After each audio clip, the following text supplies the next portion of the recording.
Hey, I'm Bronco from the Evercast team, and today I'm going to show you how to use one of our most popular features, Do Not Disturb.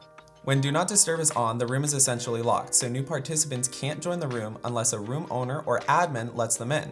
So let's get into it.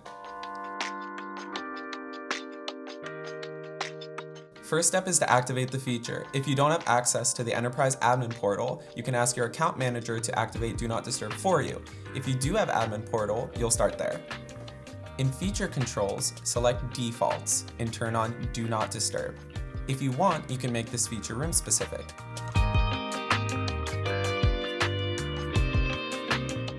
Once you're in a live room, go to the Admin button and turn on Do Not Disturb. A closed door icon will appear in the top menu.